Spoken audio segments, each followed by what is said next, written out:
前回はいわゆる呂氏の乱と言われる呂氏中滅の一連の動きについて、呂氏の側に反乱の動きは実際にはなかったことを考察し、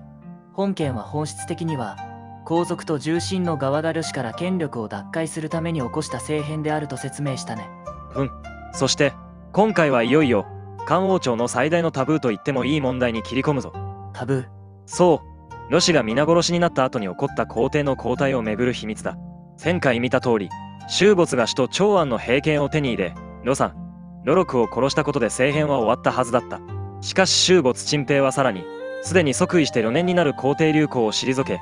大王の劉皇をわざわざ新しい皇帝に迎えたんだ。なぜ周没陳平はこんなことをしたのか、それが今回の主題になる。それは知っているぜ。劉皇が慶帝の子ではなく、どこかわからないところから来た子供だったからだろう。まさにそこが今日のポイントだぜ。名付けて慶帝チルドレンの謎だ。じゃあ今回もまずは式の記述に従って全体の流れを見てみよう。前々回の動画でも解説したが、呂皇はとにかく自分との血縁関係がある人を大事にする特徴があった。そんな彼女にとって一番大切な人物は自分の産んだ息子と娘だっただろう。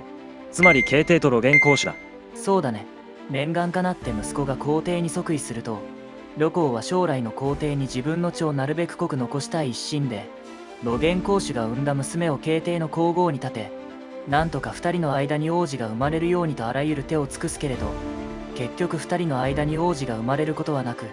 そうこうしているうちに慶帝は23歳の若さで亡くなってしまう。呂皇にとっては計算外だっただろうな。結局慶帝と後宮の他の女性との間に生まれた王子を超皇后の子供ということにして即位させた。これが後世に前昭帝と言われる皇帝だが、彼については名前さえ伝わっていない。前昭帝の時から呂皇が天子に代わって天下に号令することになったから、前昭帝は皇帝といっても分身の前に姿を見せることはなかった。とはいえ4年も在位した皇帝が名前すら残っていないって異常だよな。よし、じゃあここからは慶帝チルドレンの動きにフォーカスしていこう。前昭帝の元年、慶帝の後宮が生んだ京を建てて歪王を、不義を高山王、三を上城公、長を始皇、武を古漢公とした。慶帝チルドレンが一気に5人も登場したな。翌年に高山王劉不義が亡くなり、劉さんが高山王になり、名を劉義と改名した。山と山で重なっちゃうからな。その2年後に大事件が発生する。そしてその頃、慶帝の後を継いで皇帝に立てられた子供は、自分が実は超皇后の子でなく、自分の実の母親は殺害されたということを知った。将来僕が大きくなったら必ずお母さんの敵を折ってやる。陛下がこのようなことをおっしゃっておりました。それは聞き捨てならないね。よし、すぐにあの子供を幽閉しよ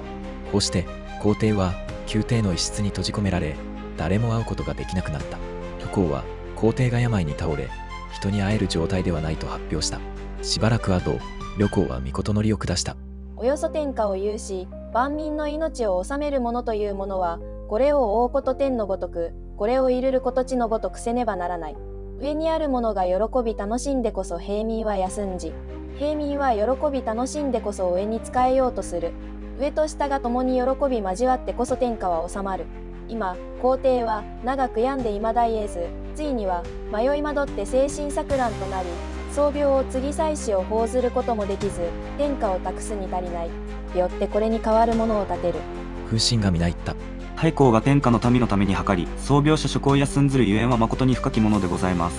軍神は頓首して御事の利を報じます。こうして皇帝は暗殺され、代わって高山王の劉義が劉皇と改名し、皇帝となった。呂皇は引き続き皇帝の権力を代行したのである。こうして劉義が劉皇と改名して皇帝となり、弟の劉長が高山王となった。呂皇は引き続き天子の権力を行使し続けた。その翌年、歪王王の劉強が亡くなり、弟の劉武を歪王王にした。さらに2年後、王子の劉泰を聖戦王とした。7人目の慶帝チルドレンだな。彼だけ遅れて王になったのは末っ子で、ひょっとしたら慶帝が亡くなった後に生まれたとかかもしれないな。その翌年、呂皇の病が重くなると、長王呂禄を上将軍として北軍に、両王呂山を南軍に配置し、長安の軍事権を2人に集めた。呂皇が亡くなると呂山を小国、呂禄の娘を皇帝劉皇の皇后、右丞相親域を帝の大夫とした。皇帝の周りを呂氏で一致立に固めた感じだな。聖戦王、歪王王、鉱山王は名義上は小帝の弟だが、皆年少でまだその領国にいたず長安にいた。しかしその時、西王龍城が挙兵し、討伐に向かった関英も、途中の京葉まで行くと行軍を停止してしまった。そして長安で州没によるクーデターが起こり、呂氏一族は皆殺しとなった。その後、西王龍城が兵を率い、関英もまた京葉から帰還すると、大臣たちは密かに相談していった。小帝や両王、歪王王、鉱山王は皆慶帝の実子ではない。呂公が偽って他人の子を引き取り、その母を殺して後宮で養育し、慶帝の子として跡継ぎや将王にし、呂氏の勢力を強くしようとしたのだ。今呂氏一族は皆滅んだが、呂氏が建てた帝や将をそのまま残しておけば、成長して政治を取るようになると、我々は皆殺しになるかもしれない。だから将王のうち、一番賢明なものを選んで帝位につけるのが良いと思う、と。ここ、ポイントだな。後で考察しよう。大臣たちは協議の上、大王の龍公を天子に迎えることとし、龍公は招きに応じて長安にやってきて、大王の邸宅に入った。大臣たちは天子の字を持って大王の邸宅を訪れて即位を要請し、大王龍公は即位を受諾した。西王龍城の弟の龍皇居は、私が宮中を掃除しましょうと言い、加工英が彼に随行して宮中に入り、龍公を帝位から下ろして連れ去った。夜、役人たちは手分けして、両王、歪王王、鉱山王及び朝廷をそれぞれの邸で追した。こうして慶帝チルドレンは全員殺されてしまったんだったな。さて、今回考察したいのは、慶帝の子だか他人の子だかよくわからないこの慶帝チルドレンは、一体どこから来た何者なのか、ということだ。名前のわからない前昭帝を筆頭に、後昭帝龍公、早く亡くなった龍不義、龍教、最後に龍公と同じ時に殺された龍長、龍武、龍体の合計7人だね。まず、前昭帝は母親が長皇后ではないと聞いた話などから考えて、慶帝と後宮の女性の間の子供だと考えて良さそうだ。幼くして亡くなった2人は置いておいて、問題は最後に残った皇帝龍公と3人の弟だ。そりゃ、大臣たちがみんな言っているんだから、呂公がどこかから連れてきた他人の子に決まっているじゃないか。異議あり。大臣たちが言っていることが本当とは限らない。夫仲間の先生、そうおっしゃいますが、過去の仲間のチャンネルの動画でも、呂公が慌てて男の子をかき集めていたじゃないですか。あれあなたが作った動画でしょ。そうだ。通説に従ってストーリーを構成するとはなる。慶帝チルドレンがよそから連れてこられたとするのであれば、慶帝が既得に陥ったタイミングでかき集めてくる場面を作るしかないと考えたのだ。実際、私も式に記載された通説、つまり龍公たちが他人の子だという説を最初は信じていた。しかしよくよく史書を読むにつれて、実はこの通説は事実とは異なるのではないかと考えるようになった。そして今はこの通説はおそらくかなりの確率で事実ではないと考えている。ということは、慶帝チルドレンは誰の子かというと、慶帝の実の子だというのですか。その通り、皇帝龍公をはじめとする慶帝チルドレンは、慶帝龍英と後宮の女性の間に生まれた紛れもない慶帝の子供だというのが、ここで紹介したい私の考えだ。その根拠を伺おうじゃありませんか。いくつかある。順を追って紹介するぞ。まずこの映像を見てもらおう。呂公が亡くなった直後、真っ先に挙兵した西王龍城が各地の王や公に送った檄文の内容だ。皇帝は天下を平定し、諸子兄弟を王とし、東慶王は正に王となった。東慶王が皇居すると、慶帝は龍公長領に命じ、秦を立てて正王とした。慶帝が崩御すると皇后が政治を取り、老齢であったので万事を呂氏の所属に諮り、勝手に皇帝を拝立し、また長の三王を殺し、両延長を滅ぼし、呂氏の一族を王とし、清の国を四分した。忠臣が諌めても心が乱れて聞き入れなかった。今皇后は報したが、皇帝は免称で天下を治める力がなく、大臣諸公を頼りとしている。しかるに呂氏は権力を欲しいままにし、自らの官位を高くし、兵を集めて異例を厳しくし、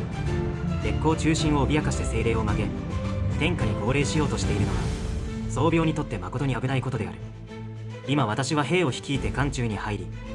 王たるべきでないものを中しようと思う。これは西王の檄文として伝わっている内容をほぼ全文反映したものだ。言うまでもないが、龍城は挙兵するにあたり、自分が挙兵する大義名分を天下の諸公に最大限にアピールする必要があった。もし皇帝龍公が慶帝の実子でない疑いがあるとしたら、それは間違いなく挙兵の大義名分の筆頭に挙げられたはずだ。というか、もはや他の理由はいらないほど強力な理由ですよね。有志でない者が皇帝の座に座っているなんて、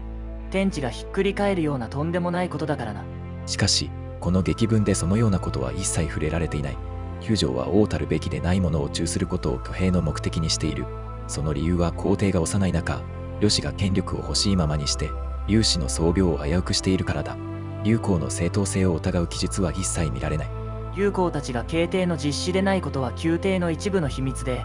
西王にまでは伝わっていなかったということはない。そんな秘密が仮にあったとすれば、知っているのはまず呂氏だろう。そして呂禄の娘が長安にいる劉将に嫁いでいた。劉将は妻から呂氏の謀反の噂を聞いたという極秘情報を西王に伝えているぐらいだ。呂氏の謀反の噂はでっち上げだろうが、実子でないなんていう話は周没たち外廷の臣下に伝わるよりも、劉将に伝わる方が早かったはずで、しかもその情報はすぐに西王劉城に伝わっていないとおかしい。だから、西王劉城の劇文に記載がないということは、劉公は慶帝の実子だという大きな根拠になるんだ。